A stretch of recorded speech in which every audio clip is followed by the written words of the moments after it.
In this section, we will discuss various electrical condition monitoring techniques. Electrical condition monitoring encompasses several technologies and techniques used to provide an comprehensive system evaluation. Electrical equipment represent a major portion of a facility's capital investment, from the power distribution system to electrical motors. Efficient operation of the electrical system is crucial for maintaining the operational capability of the facility. Monitoring key electrical parameters provides the information to detect and correct electrical faults such as high resistance connections, phase imbalance, insulation breakdown, etc. Because faults in electric systems are seldom visible, these faults are costly due to the increased electrical usage and increased safety concern and prolonged downtime.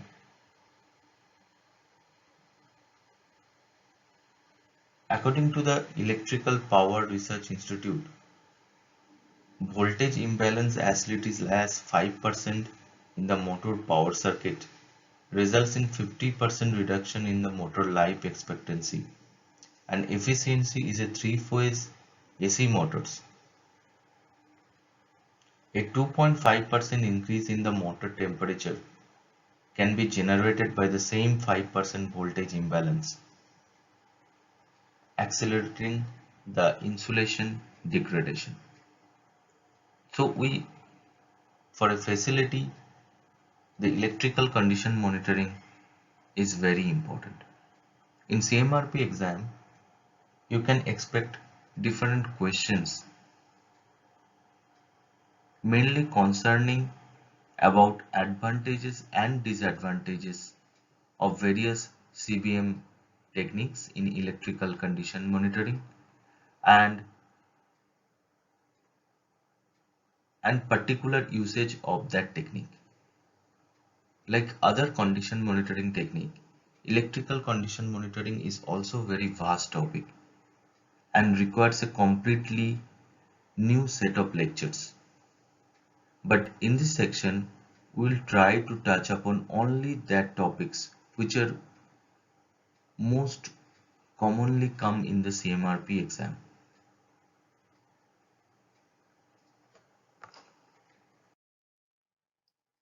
So electrical condition monitoring can be categorized into two sections. One is online and another is offline. Online means that condition monitoring can be applied when the machine is running, no shutdown is required, and for offline, the machine requires shutdown.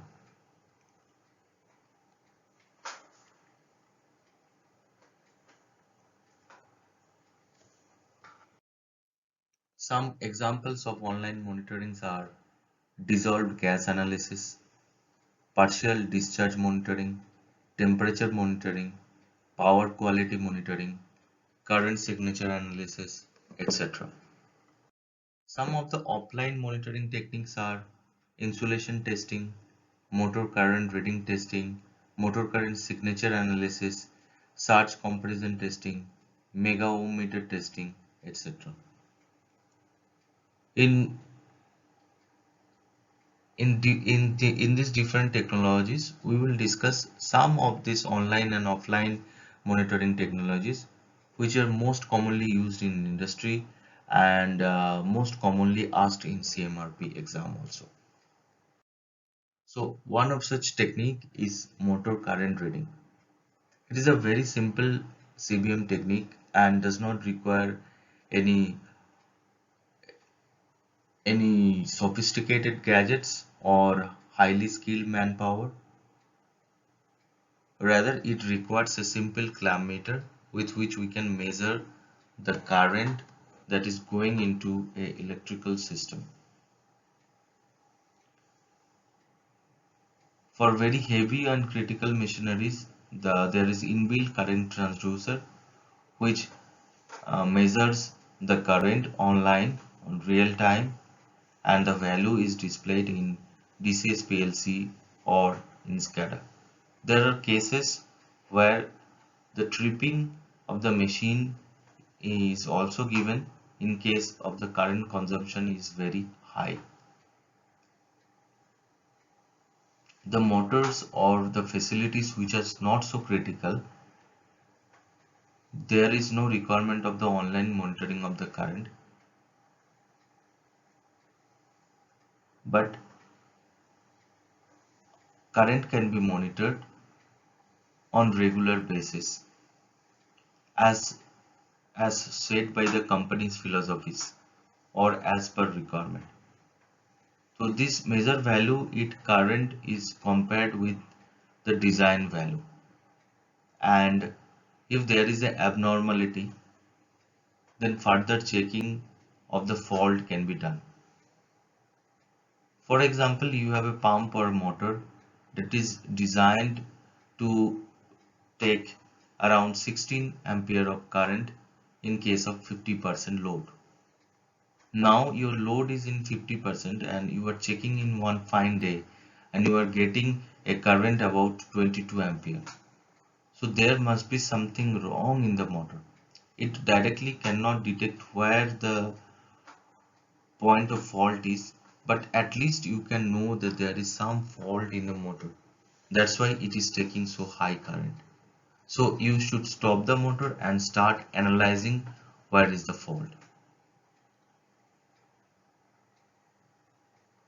Another thing that this current measurement can give, if you have a three-phase facility, you can check the current in the all the three phases, and if there is some imbalance into it, you can definitely detect the fault in the system. For that what I mean is you have a system here, and that is R, Y, B. This is R, this is Y, and this is B. This Y you measure with clamp meter and you get a reading of 6 amperes. In B you get a reading of 8 amperes, and in R you get a reading of 10 amperes. So there is an imbalance. So this imbalance should be corrected. This is very harmful for the motor.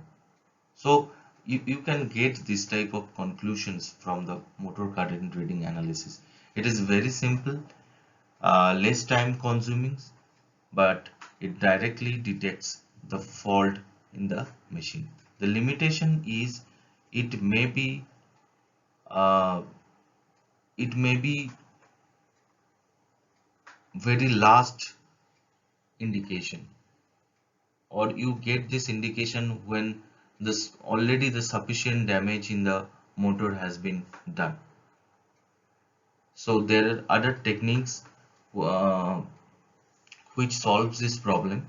Another point or another disadvantage of this technique is you cannot detect the particular point of failure, or you cannot pinpoint the failure from which the failure is occurring.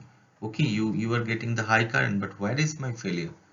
Is there is a issue with the insulation, or is there a issue with the circuit itself? That you cannot pinpoint directly. For that you have to go for step by step approach.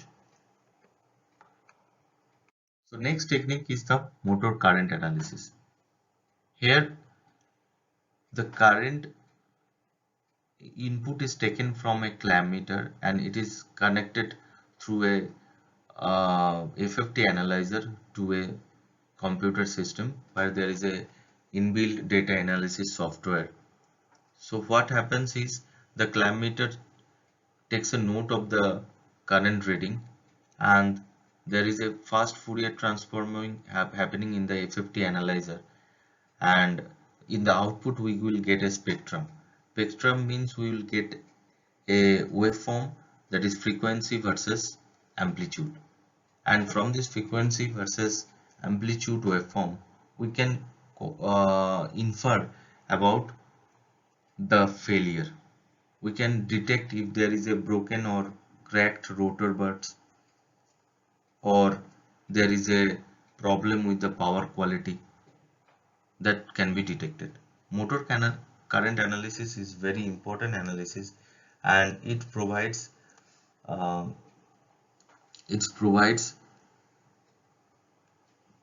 the failure points that no other technique can provide.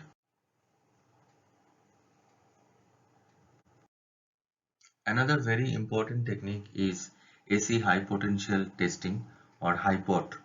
HIPOT test is a non-destructive test that determines the adequacy of the electrical insulation for normally occurring over the voltage transient, which means that in this process, if you have a electrical system like this, and there are two terminals in this electrical system, it is connected with a system to give high voltage pulse, and it is checked that whether the system can withstand this high voltage pulse or not. Basically is test the insulation of the motor winding. The voltage that is applied into 2 times its operating voltage plus 1000 volt.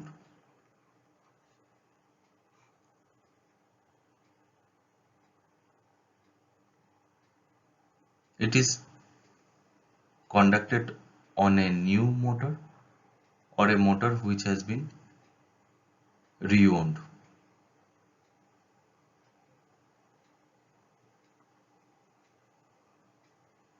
So this technique itself is a risky because it may damage or it may cause the premature failure in the system.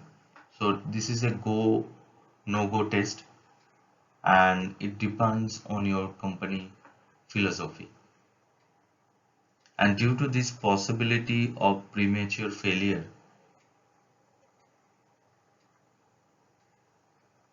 this AC hypot test is not recommended to be routinely repeated condition monitoring technique, but this is an rather acceptance test.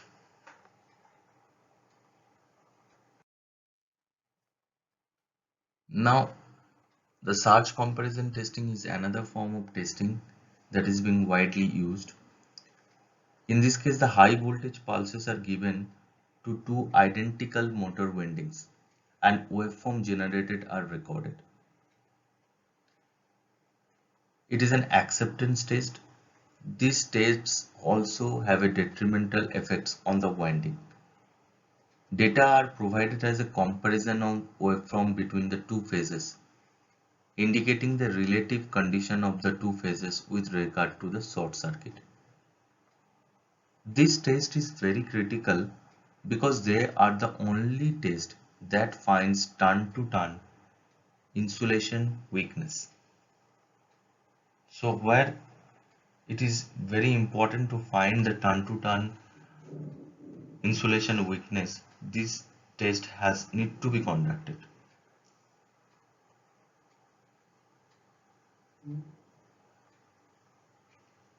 So reading of a particular motor of this test can be trended, but repeated trace of insulation system is not recommended.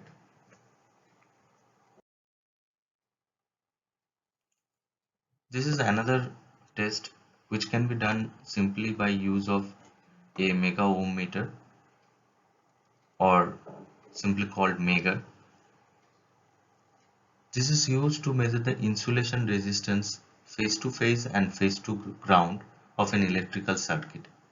Reading must be temperature corrected to train the information, as the winding temperature affect the test results.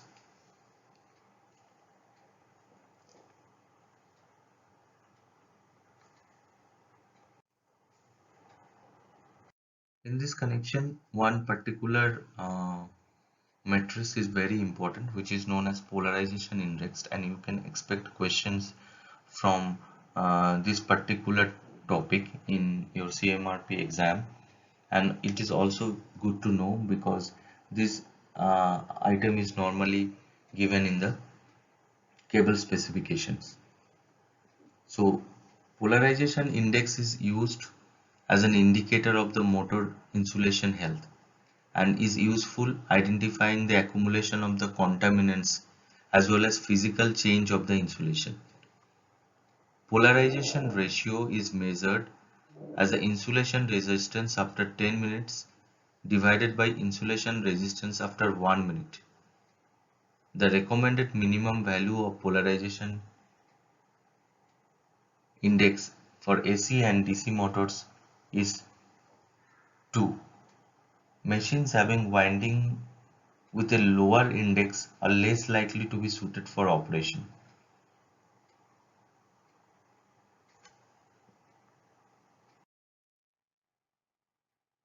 Another important technique is time domain reflectometry, where a voltage spike is sent through the conductor. Each discontinuity in the conductor path generates a reflected pulse. The reflected pulse and the time difference between the initial pulse and the reception of the reflected pulse indicate the location of the discontinuity. Also, the waveform that is generated in this process can detect the type of fault. So, time domain reflectometry can provide you an indication about the location of the fault and also the type of the fault. It is used normally for the large conductor or very long conductor. I am giving you some example here. You can see that this is the near end of you. This is the near end from which you are doing the testing, which end, and this is the other end. This is the other end that is terminated. So these two are like this. Now you are sending a pulse from this side.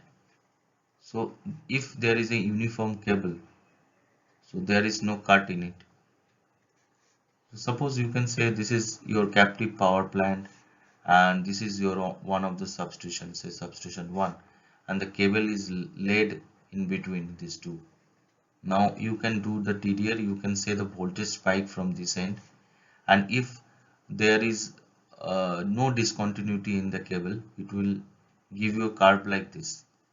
But if there is a discontinuity or there is no joint but there is a shorted cable, then you can find a drop in the voltage in here. So if so and at a distance L, so if this L is 200 meters, so you can conclude that from CPP at a distance of 200 meter there is a short circuit in the cable. Similarly, if you get a curve like this and this L is around 500 meter, so you can conclude that at a distance of 500 meter from the CPP there is a joint. And if the joint is a wet one, then you get a curve like this. And if there is some kind of water ingress, then you will get a curve like this. So you are getting the distance at which the fault has occurred and also the type of fault you are getting.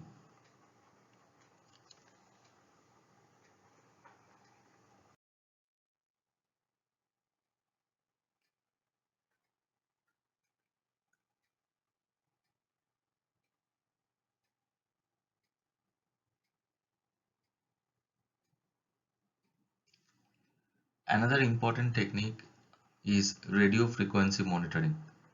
Radio frequency monitoring is used to detect the arcs caused by the broken winding in generator. It consists of establishing maintenance optimization RF background levels and amplitude trend over a narrow frequency band.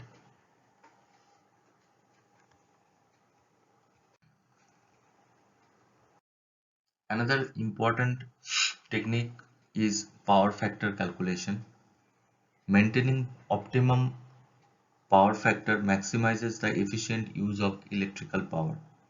The power factor is the ratio of the real power to the reactive power usage. Dual channel data loggers are used to determine the phase relationship between the voltage and current.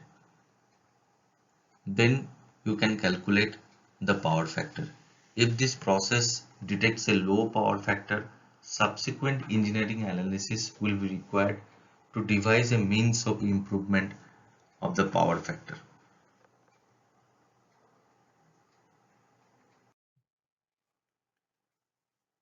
Another very important electrical CBM technique is total harmonic distortion, also known as THD. In this case, the harmonics or harmonic frequencies of the periodic voltage and current are the frequency components in the signal that are integer multiples of the frequency of the main signals. This is the basic outcome of the Fourier analysis of the periodic signal source. Harmonic distortion is a distortion of the signal due to this uh, this integer multiple signals, and they need to be analyzed why these signals are there. So what happens normally, what we expect, rather, that we have a voltage wave like this sinusoidal, but practically what we'll get ripples on it. We get ripples on it. And these ripples are maybe due to various reasons.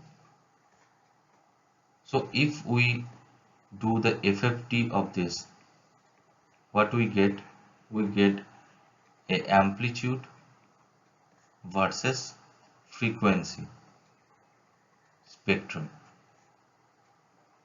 and here we get one peak like this, here we get another peak like this.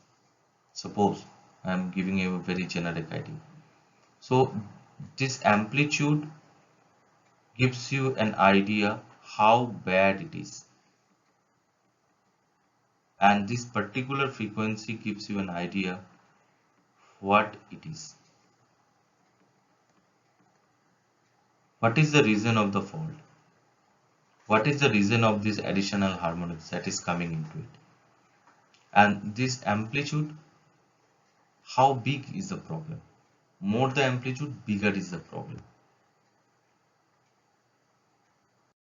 So this is the procedure how the total harmonic distortion measurement is done. I have already told you there is a paired sine wave input system under test.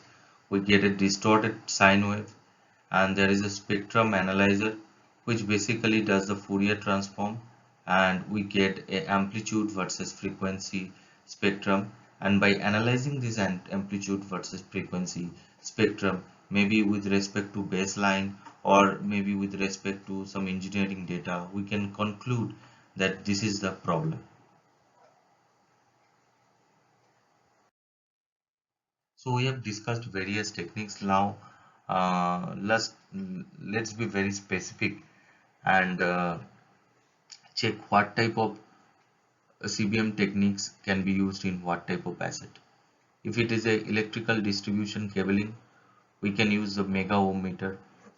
It is very common. We check the insulation resistance of the cabling, and it is done before the cable is being laid also, and maybe in the shutdown also. We check the critical cables insulation resistance, because if the insulation is broken, then there may be hazards, and there may be wrong indications also. So this mega ohm measurement is not only critical for electrical signals, it is also critical for instrumentation cables also, because as the insulation breaks down, the noise that gets ingressed into is also higher.